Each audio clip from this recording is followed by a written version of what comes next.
My wife, Emma, and I had been married for 15 years, and for most of that time, I thought we were happy. We had 2 kids, a beautiful home, and a comfortable life. Sure, we had our ups and downs like any couple, but nothing that ever seemed insurmountable. That all started to change about 6 months ago when Emma received a promotion at work. The promotion was a big deal. It came with a substantial pay raise and more responsibilities. I was incredibly proud of her, and we celebrated the news with a big family dinner. But as the weeks turned into months, I noticed a shift in her behavior. She began to spend more and more time at the office, often coming home late or not at all. She'd claim she was out with colleagues or needed some me time to unwind from the pressures of her new role. I tried to be supportive, reminding myself that she deserved some time for herself after working so hard.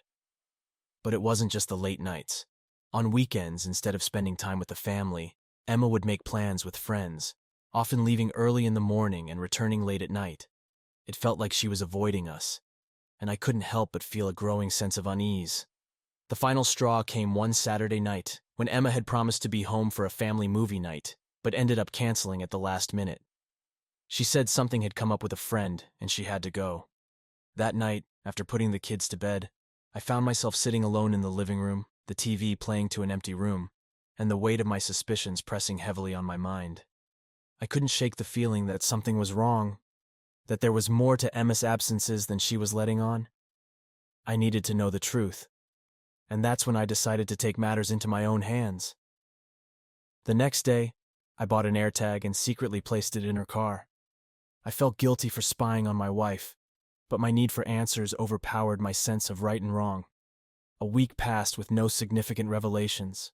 Emma's routine continued as usual, and the Airtag showed her frequenting places like her office, a couple of restaurants, and occasionally, a friend's house. Then, one evening, the tracker indicated that she had gone to a hotel. My heart sank as I stared at the screen, a mix of dread and anger bubbling up inside me. I knew I needed more information before confronting her, so I hired a private detective to follow her and gather evidence. It wasn't something I ever thought I'd do, but I felt like I had no other choice. I needed to know if my suspicions were justified, if the woman I had loved for so long was betraying me. The detective's report came in a few days later. He had followed Emma to the hotel on multiple occasions and confirmed my worst fears. She was having an affair. Her lover was none other than her boss, the man who had promoted her. The evidence was irrefutable. Photos, timestamps, everything I needed to confront her with the truth. With the evidence in hand, I decided it was time to confront her boss. I wanted him to know that I was aware of their affair, that I wouldn't let this go quietly. I was furious, hurt, and felt like a fool for not seeing the signs earlier. The confrontation with her boss was just the beginning of what I knew would be a long and painful journey ahead. I had all the evidence I needed, but the actual confrontation with Emma's boss turned out to be more challenging than I had anticipated. The detective's photos showed Emma and her boss, Tom, meeting at the hotel several times, each encounter a blow to my already fragile trust. With each image, I felt a mixture of anger and heartbreak that threatened to consume me. I decided to confront Tom at his office. My hands were shaking as I drove there, my mind racing with thoughts of what I would say and how he would react. As I pulled into the parking lot, I took a deep breath, trying to steady my nerves. This was it. There was no turning back now. I walked into the building, bypassing the receptionist with a determined stride. My eyes scanned the office until they landed on Tom's door. Without knocking, I pushed it open and stepped inside. Tom looked up from his desk, a surprised expression on his face. "Can I help you?" he asked, his tone polite but cautious. I closed the door behind me, my heart pounding in my chest. "We need to talk," I said, my voice firmer than I felt. "I know about you and Emma." For a moment there was silence. Tom's expression shifted from surprise to understanding, then to a kind of resigned acceptance. "I see," he said quietly. He leaned back in his chair, folding his hands in front of him. "I suppose you have proof." I threw the detective's photos onto his desk. "Is this proof enough?" I asked, my voice shaking with barely controlled rage. "You've been sleeping with my wife, and I won't stand for it." Tom sighed, looking down at the photos before meeting my gaze again. "I'm sorry," he said, his voice sincere. "I never meant for it to go this far." "Save your apologies," I snapped. "What are you planning to do about it?" "Because this can't continue." Tom nodded. understanding the gravity of the situation. "You're right," he said. "I'll end it. Immediately. I promise you that." "Good," I replied, turning on my heel and leaving his office without another word. Confronting him had been necessary, but it did little to ease the pain. The real confrontation, the one with Emma, was still ahead of me, and that was the one I dreaded the most. That evening, Emma came home later than usual. I was sitting in the living room, waiting for her. The detective's photos spread out on the coffee table in front of me. She walked in, her expression turning from tired to wary as she saw me sitting there. "What's going on?" she asked, her eyes flicking to the photos. "We need to talk," I said, my voice steady despite the turmoil inside me. "Sit down." Emma sat down across from me, her eyes wide with fear. I picked up one of the photos and handed it to her. "Explain this," I said, my voice barely above a whisper.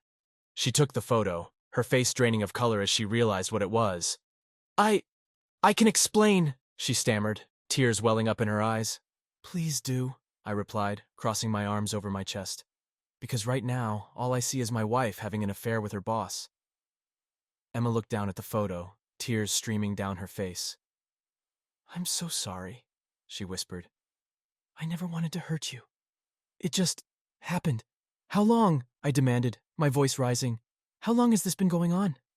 "About 6 months," she admitted, her voice barely audible. "It started not long after the promotion." I felt like I'd been punched in the gut. 6 months, half a year of lies and deceit. "Why, Emma?" I asked, my voice breaking. "Why did you do this?" She wiped her tears away, looking at me with a mixture of guilt and desperation.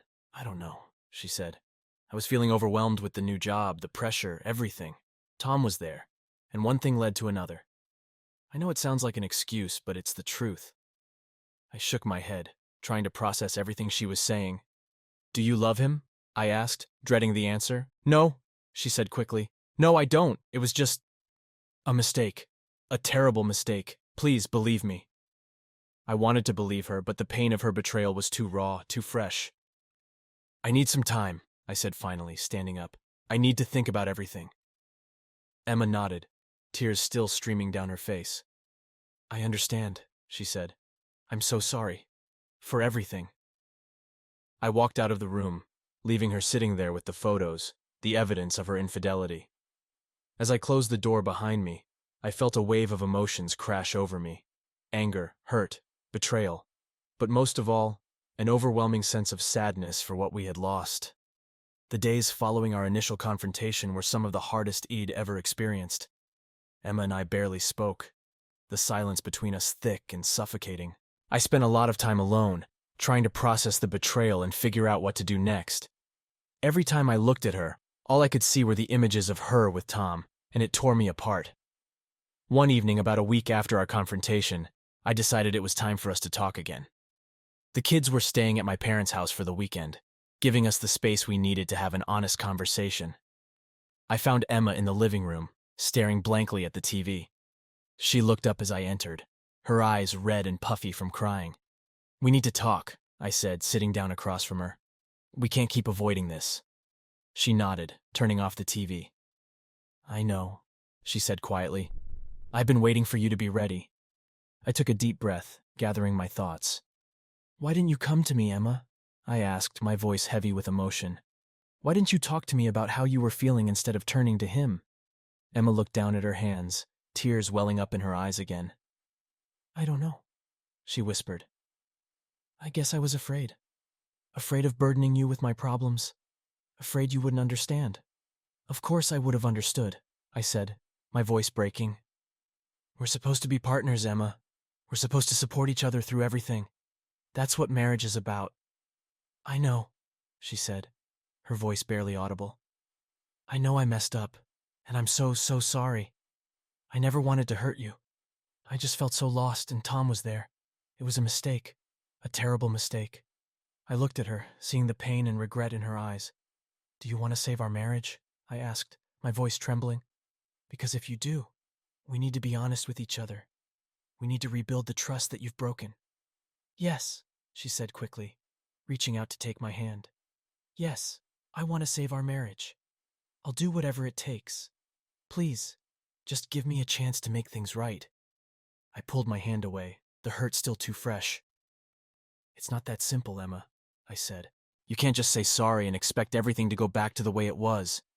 We need to work through this, and it's going to take time." "I understand," she said, her voice choked with emotion. "I'll do anything to make it right." For the next few weeks, we took small steps toward rebuilding our relationship. We went to counseling together, talked about our feelings, and tried to reconnect. It was difficult, and there were times when I didn't know if we would make it. But we were both committed to trying, to fighting for our marriage.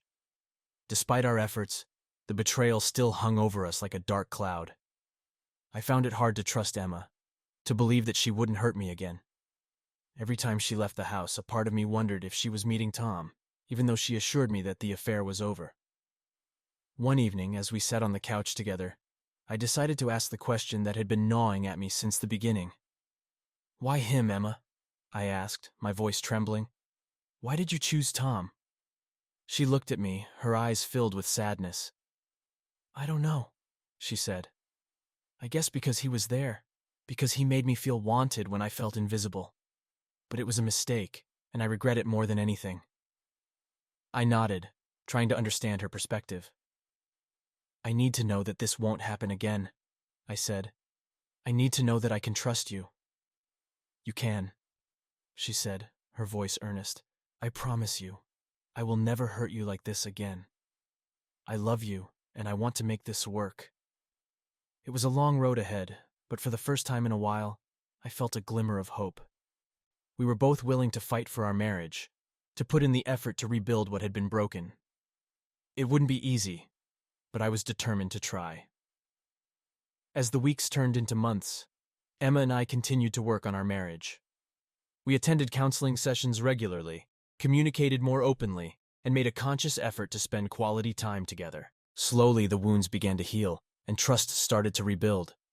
But despite our progress, there was a part of me that couldn't let go of the anger and hurt. I needed some form of closure, some way to reclaim my dignity. One day, as I was scrolling through my phone, I stumbled upon a conversation in a support group for people who had been cheated on. One member shared their story of how they had gotten back at their spouse's lover, and while I knew revenge wasn't the healthiest option, I couldn't help but feel a spark of interest. Maybe, just maybe, confronting Tom again would give me the closure I needed. I decided to gather more information about Tom. I found out that he was married, with 2 young children. The thought of his family being unaware of his affair with Emma fueled my anger. I knew that exposing him would hurt his wife and kids, but the desire for revenge clouded my judgment. I reached out to Tom's wife, Linda, through social media. It was a difficult message to write, and I second-guessed myself several times, but eventually, I pressed send. I told her about the affair, attaching some of the evidence I had gathered. I knew it was a cruel thing to do, but in my twisted state of mind, I justified it as necessary. The next day, I received a response from Linda. She was devastated, her messages filled with pain and disbelief. She thanked me for telling her, even though it shattered her world. I felt a pang of guilt, but a part of me was also relieved that Tom would face the consequences of his actions. A week later, I received an email from Tom. He was furious, accusing me of ruining his life and his family. I couldn't muster any sympathy for him. "Now you know how it feels," I replied coldly. As time went on, I began to regret my actions. Seeing the fallout from my revenge made me realize that I had caused unnecessary pain to innocent people. Linda and her children didn't deserve to be collateral damage in my quest for closure. I reached out to Linda again, apologizing for the hurt I had caused.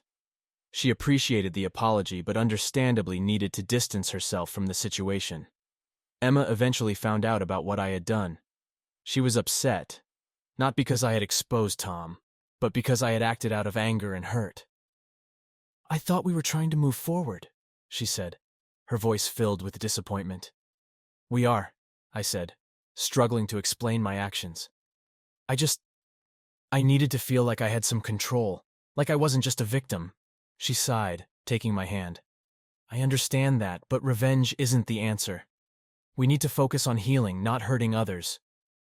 Her words hit me hard. She was right. Revenge had brought me no satisfaction, only more pain and regret.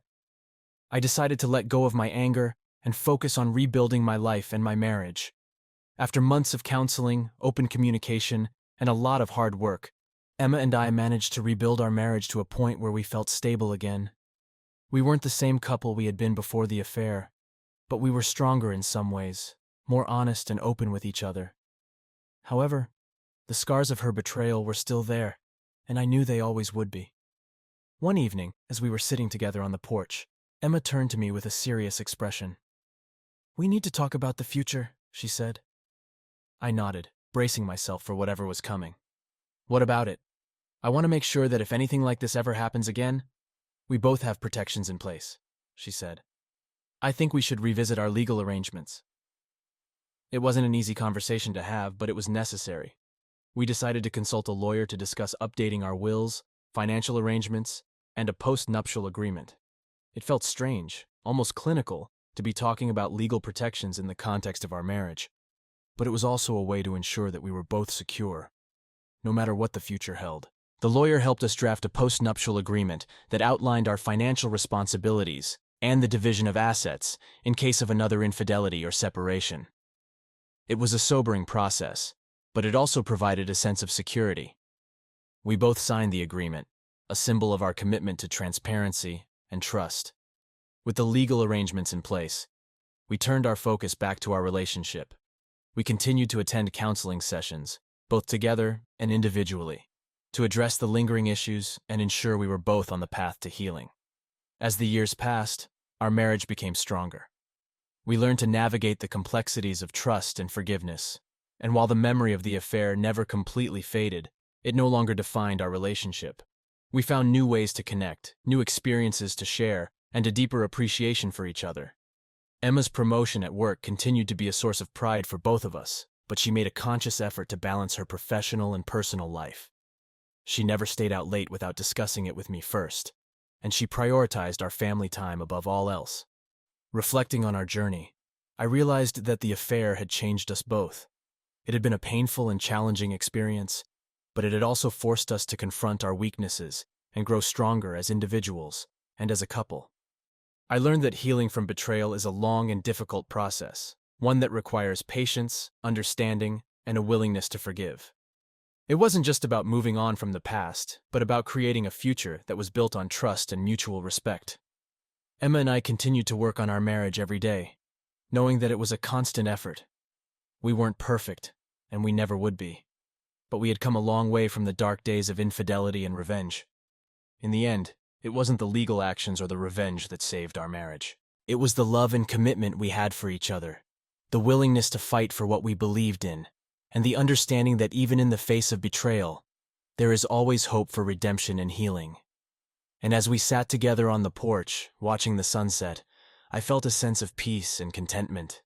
We had weathered the storm and come out stronger on the other side, ready to face whatever the future held together.